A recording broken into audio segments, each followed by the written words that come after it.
Morning मेरे प्यारे बच्चों। बेटा आप सब कैसे हैं? उम्मीद करती हूँ आप सब ठीक होंगे।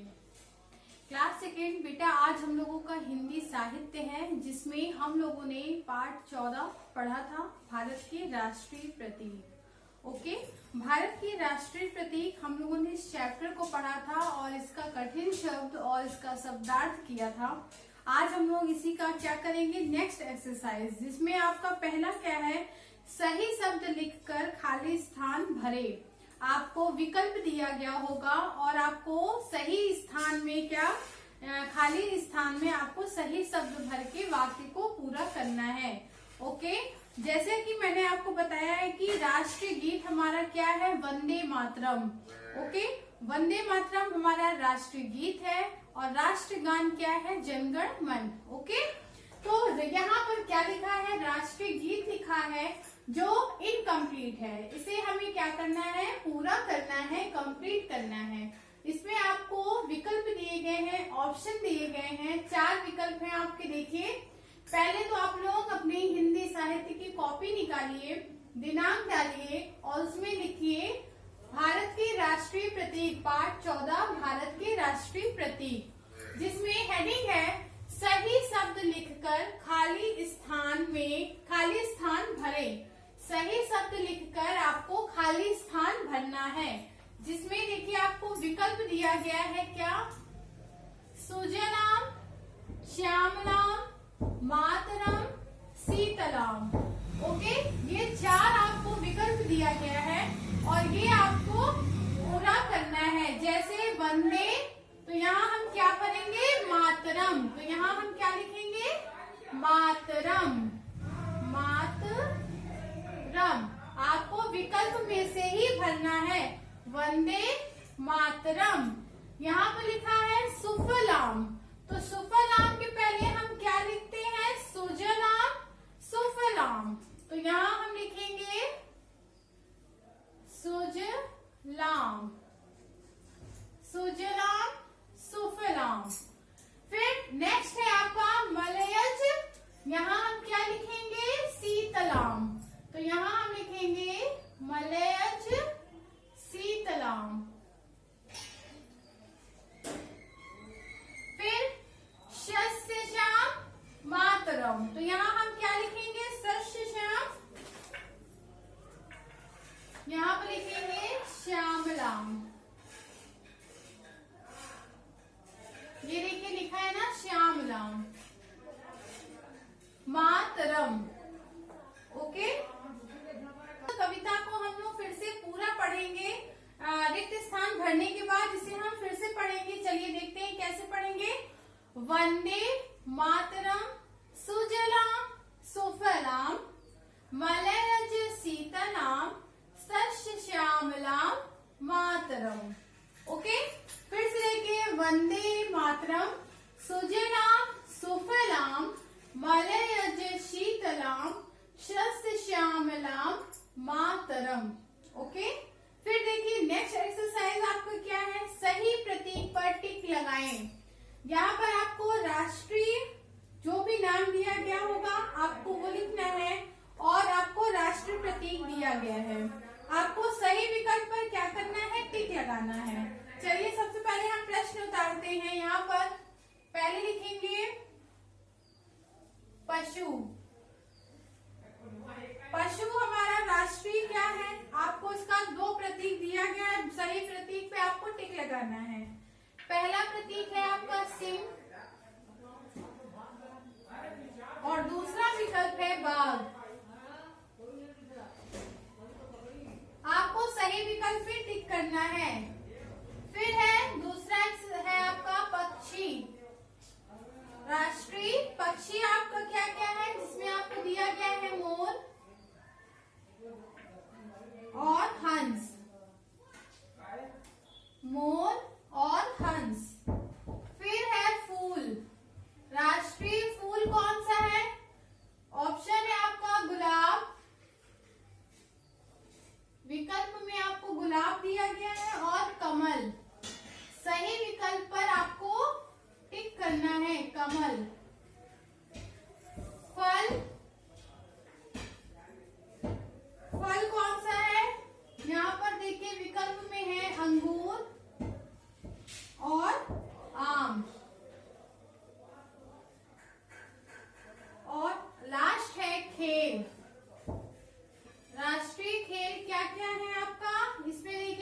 संक्षिप्त में है क्रिकेट,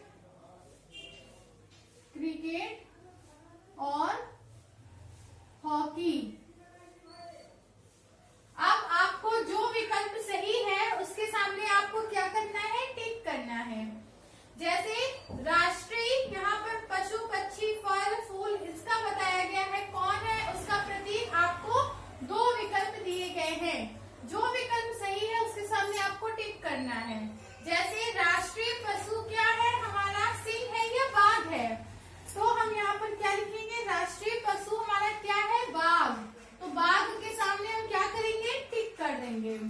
दूसरा पक्षी, हमारा राष्ट्रीय पक्षी क्या है, मोर है या हंस है, मोर है, तो हम मोर के सामने क्या कर देंगे, टिक कर देंगे। तीसरा फूल, हमारा राष्ट्रीय फूल क्या है, गुलाब है या कमल है, हमारा राष्ट्रीय फूल कमल है, तो कमल के सामने क्या कर देंगे, टिक लगा देंगे। फिर राष्ट्रीय फल, राष्ट्रीय फल क्या है, अंगूर है या आम है, आम है, तो हम आम के सामने टिक लगा देंगे। फिर राष्ट्रीय खेल, राष्ट्रीय खेल कौन कौन सा क्या है हमारा, राष्ट्रीय खेल हमारा हॉकी है, तो हॉकी के सामने हम टिक लगा देंगे। ओके बेटा, फिर से देखिए, राष्ट्रीय प्रतीक पर टिक लगाएं। इधर राष्ट्रीय नाम दिया गया है, आपको उसके राष्ट्रीय प्रतीक के सामने टिक लगाना है। राष्ट्रीय पशु हमारा बाघ है, राष्ट्रीय पक्षी हमारा मोर है, राष्ट्रीय फूल हमारा कमल है, राष्ट्रीय फल हमारा आम है, राष्ट्रीय खेल हॉकी है। ओके, हम लोग करेंगे निम्नलिखित प्रश्नों के संक्षिप्त उत्तर लिखिए। प्रश्नों के संक्षिप्त उत्तर लिखिए, जिसमें पहला प्रश्न है आपका, तिरंगे झंडे में कौन कौन से रंग होते हैं। ये तो ज्यादातर बच्चों को पता ही होगा कि तिरंगे झंडे में कौन कौन से रंग होते हैं। ओके, तो उत्तर हम क्या लिखेंगे, उत्तर हम लिखेंगे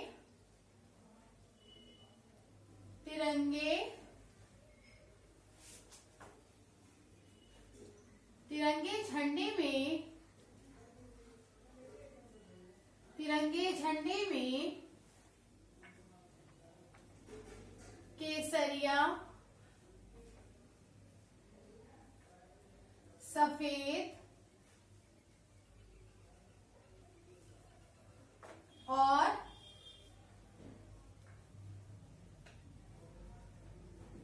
हरा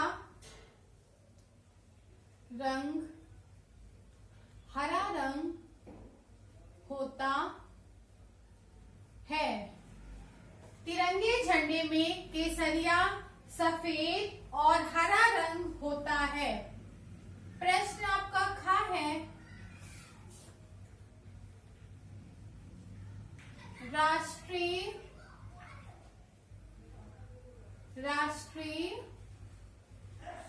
प्रतीक किसे कहते हैं, राष्ट्रीय प्रतीक किसे कहते हैं। राष्ट्रीय प्रतीक किसे कहते हैं, मैंने आपको बताया था कि प्रत्येक देश का कुछ राष्ट्रीय चिन्ह होता है जिसे हम राष्ट्रीय प्रतीक बोलते हैं। तो यहाँ पर हम लिखेंगे प्रत्येक देश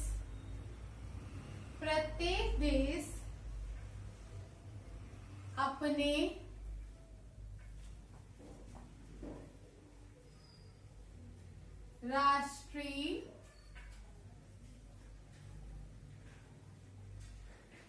राष्ट्रीय चिन्ह के रूप में कुछ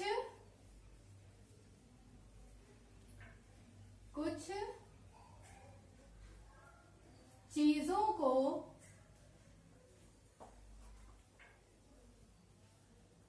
चुन लेता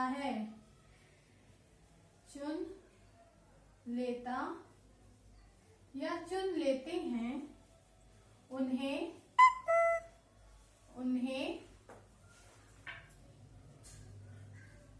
राष्ट्रीय प्रतीक कहते हैं।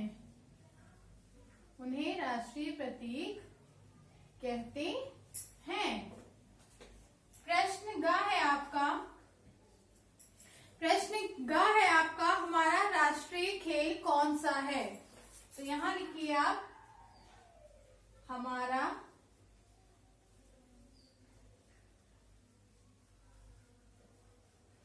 राष्ट्रीय खेल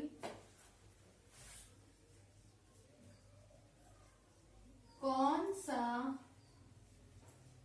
है? हमारा राष्ट्रीय खेल कौन सा है? हमारा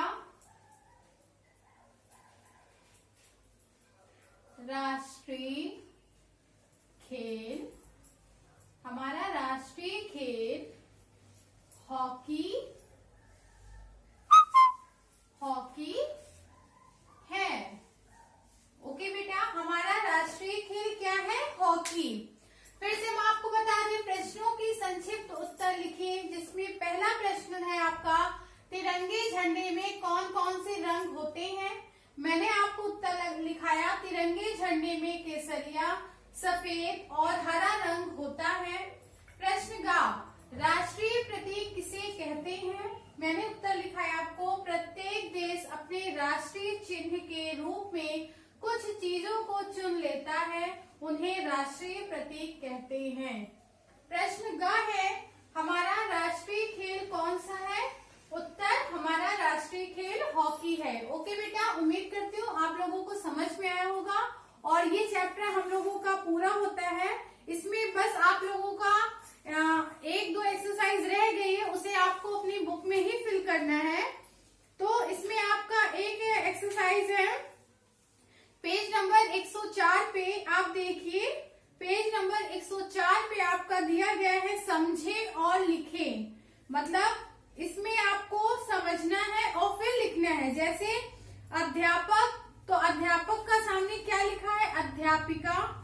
इसी तरह लिखा है लड़का, लड़का के सामने आपको क्या लिखना है? लड़की। और माँ लिखा है, माँ के सामने आपको क्या लिखना है? पापा। और बाघ, बाघ के सामने आपको क्या लिखना है? बाघिन। और मोर है, मोर के सामने आपको क्या लिखना है? मोरनी। बकरा है तो बकरी। ओके, और इसके बाद आप देखिए पेज नंबर 105 पे, ये सब आपको अपनी बुक में खुद से फिल करना है, होमवर्क है आपका। ऊपर देखिए लिखा है, देखें और लिखें कि बच्चे क्या कर रहे हैं। तो बच्चे क्या कर रहे हैं, पहला वाला देखिए, इसमें आप बच्चे क्या कर रहे हैं, जिसमें देखिए बच्चे पढ़ रहे हैं, तो आपको लिखना है बच्चे पढ़ रहे हैं। दूसरी तरफ लिखा है बच्चे क्या कर रहे हैं, गाना गा रहे हैं, तो यहाँ आपको लिखना है बच्चे गीत गा रहे हैं। फिर तीसरे में देखिए बच्चे खेल रहे हैं, तो यहाँ आप क्या लिखेंगे, बच्चे खेल रहे हैं। फिर चौथे वाले में लिखा है बच्चे क्या कर रहे हैं, खाना खा रहे हैं, तो यहाँ पर आप क्या लिखेंगे, बच्चे खाना खा रहे हैं। फिर चौथा है शब्दों का सही रूप लिखें। हॉकी अशुद्ध रूप है, आपको शुद्ध रूप में लिखना है और इसे आपको खुद से करना है। जैसे हॉकी को इसमें गलत लिखा है, आपको सही करके लिखना है। और हमारा को इसमें लिखा है हमरा, और गुलाब को ये भी गलत लिखा है, चिन्ह भी गलत लिखा है, तो आपको इसे शुद्ध करके लिखना है। ये आपका होमवर्क है और क्लास वर्क जो मैंने अभी कराया है ये आपका है। तो आप लोग अपना काम पूरा करिए, अपना काम समय से करिए, अपनी अटेंडेंस लगाइए और अपना ध्यान रखिए। Thank you so much.